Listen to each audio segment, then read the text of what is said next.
We again have been joined by Reverend Kimbrough, and of course Reverend Wardle was with us during the earlier segment.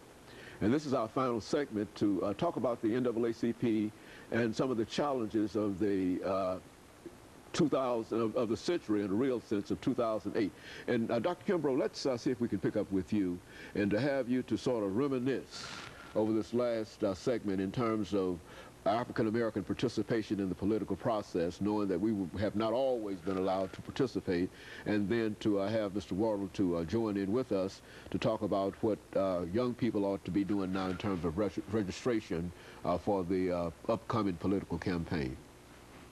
Well, Dr. Haney, I think this is a time of all times that we need to have people registered to vote.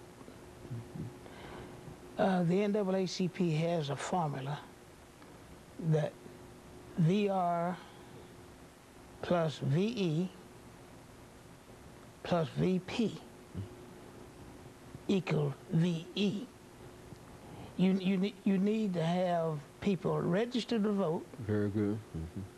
You need to have them participate. See, if you're registered to vote and don't go to the polls, that's a non-effect. But if you do that, then you have the VE because you have VI, I'm sorry, voter empowerment. You're effective then. You have, as was pointed out before, the voice has been heard, you've expressed it, and it will make a difference. That was important in the Selma March, of which I'm thankful to say that I was able to participate in. It was about voting. The whole thing, it really was. It was about voting.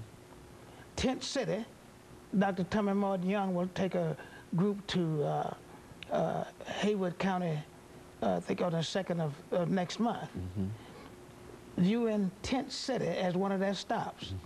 Tent City came about because black people, rather than listen to the white people in power, said you can't vote.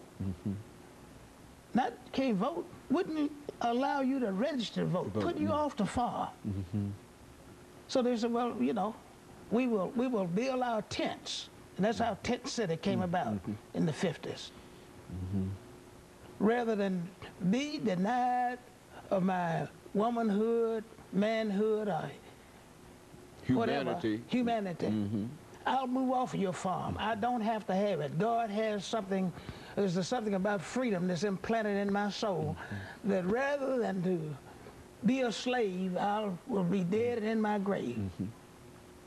And go home to God, be free. Now I won't need your tent. I won't need the tent. I won't need your house. You see, so there's something about being free. See, we can't talk about we're the greatest nation. That's one of the unfortunate things about this great country of ours. We have not, as a majority of people, owned up to the fact that we've had people enslaved who have helped build this country. And now, because you have come out of slavery, not able to vote, and still carried out, made us economically strong and sound, and even now we don't have the apparatus that we should have. So yes, we must vote. And we must vote, we must register first. Because then when November comes on election day, you can't be rooting for if you haven't put any time in the game of registering and getting out and voting.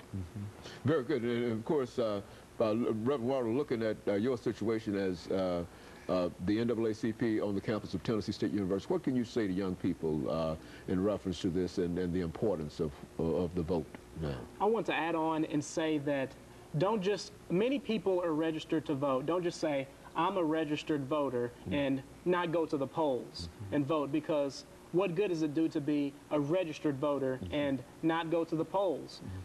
I had a class at Tennessee State where all of the people in the classroom were registered to vote. But when the teacher asked us, how many of us voted.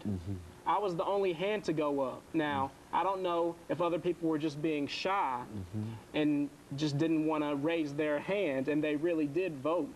But it saddened me. It saddened me to think about I was the only person in the class to vote. And us being black, African American,